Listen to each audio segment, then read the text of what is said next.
Hi guys, welcome to your lesson on Zakah, the pillar of almsgiving. So what I need you to do is put your title in your book, or if you're doing a Word document, and what we're going to be looking at today is what Zakah is, how it's used and why it's so important for Muslims to give. Okay, so catch up with you in a bit. Press pause while you do your title. Okay, so title done. Now, what I want you to think about for your starter is, does money always make us happy? It's one of those things, isn't it? We all kind of think, I bet you could reel me off a shopping list right now if I said to you that you were going to be a millionaire. But actually, when we really come to think about it, some of the most unhappy people we know are celebrities with loads of money, and on the face of it, they look like they've got everything. So when we're thinking about what a true rich life is, actually, for some people, that's not about how much money is in your bank account. Now, little side heading for me, Islam and charity. So what we're going to look at next, if this works. So within Islam, all Muslims are expected to be charitable. So they're expected to give. It's a duty of all Muslims. And Muslims believe that any good deed should be done in the name of Allah. So not doing something to get something back. You know, those times when we've kind of done something in order to look good, or because we want to ask a favour of somebody. Why do you think it is? Why do you think it's so important for Muslims to do something just for God? What do you think it shows? Have a little think for me. Okay, so it's about that, having that niyyah, N-I-Y-Y-A-H, that good intention, doing things for the right reason.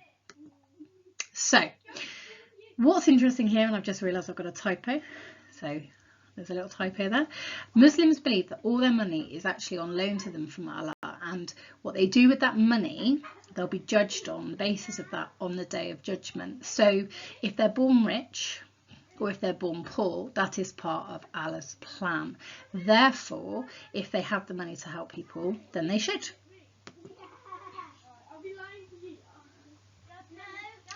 So what do you think this might encourage a Muslim to do, and why? Have a think, press pause. Okay, so what you should have been thinking about is about how this would generate within a Muslim a selfless attitude to money rather than a selfish one, where they will try and do stuff to help the greater good with the money that they've got. Now, does therefore Allah own everything? Well, Muslims believe that they can't pick and choose. They're obliged to help the poor. They're obliged to help those who cannot work, because remember what we learned about a couple of lessons ago, they believe they are all part of the Ummah, this worldwide family of Muslims. Now, remember, why do Muslims give Zakah? Well, people are not given anything, they're loaned it. Remember, Allah chooses who to make rich or poor. You're born naked, you come into the world naked as a newborn baby, you die naked. There's no point clinging to possessions. And for Muslims, only by giving something away for a selfless reason will make you realise its true value. So if you haven't got any notes on that, press pause on me and add those notes to your book. Okay, so focusing in on zakat more specifically, zakah is a duty performed regularly. It's not seen as a charity donation. And the word zakat literally means to purify or to cleanse. And remember, Muslims believe by giving zakah, you're going to cleanse and purify yourself from greed. Now, this contribution is 2.5% of your savings, not your salary, not your income that you need to pay your basics like your bills.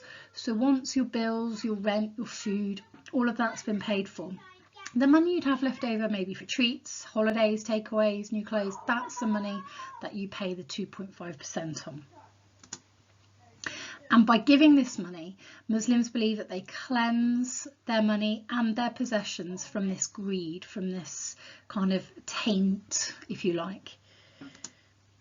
And this also applies to cash savings in the bank jewellery. So just because you don't have savings, if you've got a massive jewellery box full of diamonds, then you would pay 2.5% equivalent on that amount of money. Now, in some countries, like Saudi Arabia, for example, in Muslim countries, this is paid as a tax, completely straight out of your wages. But in countries like our own, it's up to your conscience, and you're supposed to give it privately. So you're not meant to be like, "Whoa, look at me, I'm putting £100,000 in the Zakah box." So you tend to put it in an envelope. It's you don't make a show of it. And each mosque in this country will have a Zakah box where people will put their envelopes, sometimes as they go into the mosque. Now, you know what to do with the purple quote. Write that in your book for me. Here's a surah, a chapter from the Quran. It says, "Be generous in prayer and regular in giving, for Allah sees well all that you do." So I want you to press pause on me. I want you to write this quote in your book, and then I want you to see if you can explain what this quote is asking Muslims to do with their money. And press pause. Okay, hi again. So you've written the quote and you've thought about what it means. And if you got to the conclusion that what this is saying, as well as praying 5 times a day, is that giving regularly to help those people in need, that is being seen by Allah. The angels are recording that in your record. And that's the kind of behaviour that Allah wants to see you doing. And people who do that will be praised by Allah. So if you got that kind of interpretation of that quote, well done. That's really good. Okay, now while we're on the subject of quotes, let's chuck another one in. Here's a hadith, so a saying of the Prophet Muhammad that's been written down. And Muhammad said this: "He is not a believer who eats his fill while his neighbour remains hungry by his side." So again, what I'd like you to do is copy this quote in and then have a think about what you think a Muslim, what this quote means, but also what a Muslim would do as a result of following this hadith, this saying of Muhammad. So press pause on me now and do that for me. Okay, welcome back. So what this is saying is, if you have got enough or more than enough and somebody needs something and they have nothing, then you are not a true Muslim, a true believer, if you don't help people when you're in a position to, however small that help might be. And that's what that quote is saying. So what a Muslim would do as a result of following this hadith, they would give to someone in need. If somebody asked for something and they were in a position to give it to them, they would do that. They would be really generous in the way they live their life to help other people. Okay, so using the pictures on my screen, what I'd like you to do is to see if you can work out who receives the money from these Zakah payments. So press pause on me and have a look and see. You can do this as a spider diagram or as a list. Make sure you pop that side heading into your book.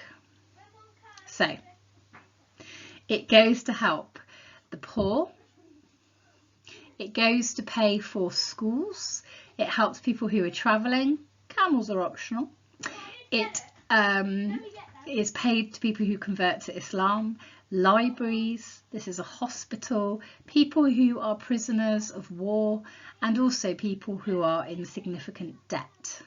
Okay, watch the spelling of debt. D-E-B-T is a bit of a tricky one. So you can show this as a spider diagram if you wish, or you can do it as a list. This is where I forget that I've got the writing on my PowerPoint. So here we go, some extra bits just to help you. And if it helps you, press pause now and add those people in your book. Okay, welcome back. Now, what I want you to do next with the same list of people is consider why those people might need help. Some are more obvious than others. Now, why would, for example, a new Muslim need financial help? Prisoners of war. Why would travellers, schools? Some of them, as I say, are very, very, very obvious. So don't be worried that you don't, it can't be that obvious. Remember, a lot of the things are. You can add this to the side of the list or add it to the spider diagram, or you can do it on a different piece of your book. That's up to you. So I'll leave you to do that. Press pause. Okay, welcome back. So we're going to just test your knowledge and your understanding so far. So on the left hand side of the PowerPoint, we've got some sentences. Zakah is an act. It is charity. It is public. People who pay it should feel proud and good. And Zakah helps to make everyone rich. Am I right? What do you need to do to those sentences to make them right or to finish them? So the answer is correct. And here are the answers. Zakah is an act of worship. It is not charity because charity is voluntary. It is a duty. People who pay it should not feel proud and good about themselves. Remember, boasting is not allowed. And Zakah helps to make a fairer society, that says, okay, a more equal society. So well done if you've got that right. And remember, this links back to the time of the Prophet Muhammad, peace be upon him, when there was so much greed and selfishness in Mecca. Okay, so questions 1 to 6 in your book. We're going to have a quick quiz. So let's see how you do. So what I want you to do, press pause on me and have a go at answering these questions. I'll be back in a minute with the answers. Press pause. No cheating. Okay, welcome back. So question 1, what does Zakah mean? Zakah, remember, means giving. Question 2, why is it important to Muslims? So I'm looking there for it creating a fairer, that your money is on loan from Allah to help the Ummah. Any of those would be great. Question 3, how does Zakah create a fair society? Because the people who have don't have. Little bit of trivia for you. When Islam started as a religion, there were no poor people where there were Muslims because of Zakah. Isn't that fantastic? Now, number 4, what is a benefit of paying Zakah? Obviously, it helps to pay for schools and hospitals. Question 5, another benefit, it helps people who can't afford to buy books about Islam, who've converted to Islam, to learn more about their faith. And how much of your wealth is Zakah? Did you remember? Well done if you got 2.5% of your savings. That's excellent. So how did you do? How many questions out of 6 did you get? Well done if you got those right. Okay, now, especially for the lovely Alicia, who asked for more exam questions. Alicia, you said, I listened, and well done on the exam practice you've done so far. Those of you who sent those to me, don't forget to do that if you haven't already done so year 10. You can either send me a Word document of your questions or a photograph of the written answers if you've done them in your book. So there are 2 A's, 2 B's, a C and a D. So as we've done before with your questions, make sure you write the title. Remember, an A question is out of 2 marks and it's 2 minutes, no more. A B question, 5 minutes. GIM 5, it's 5 marks. So I want 5 pieces of information. You don't need quotes for remembering a B. C question, we're aiming for a good 3 paragraphs. Think about the 3 most important elements of Zakah. Think about here why it's given as opposed to who gets it, because that is less important in that question. And then the D question, I'm really looking forward to seeing what you come up with on that one. What I do with my own money is up to me. Now I want you to discuss this statement, but remember this is the Islam paper. So what would a Muslim say in response to that question, as well as maybe someone who wasn't religious? So some interesting things there. Remember, the D question's at 15 and it's 15 minutes. The C question's 8 minutes. Try and time it. It's really, really useful to do that. If we were in class, that's what we would do. So set a timer on your phone if you need to, and answer those questions for me. Okay, so let's have a think about this question. It is a good idea to be told to help people, especially poor people, with money. I want you to think about why you would agree with that. Can you think of any disadvantages?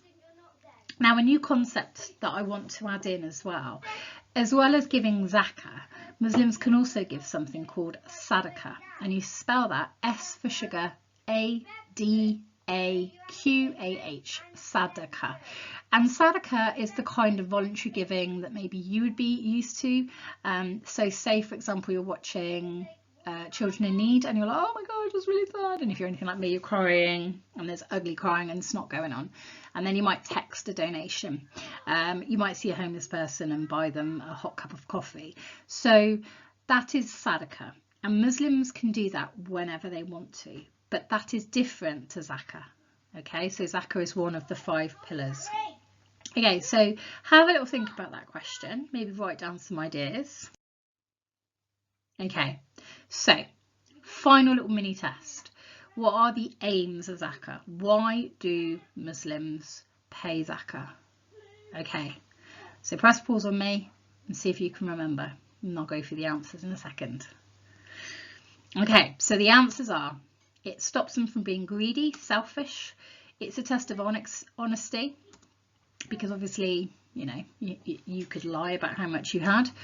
It helps serve humanity, to help people, promotes justice, fairness.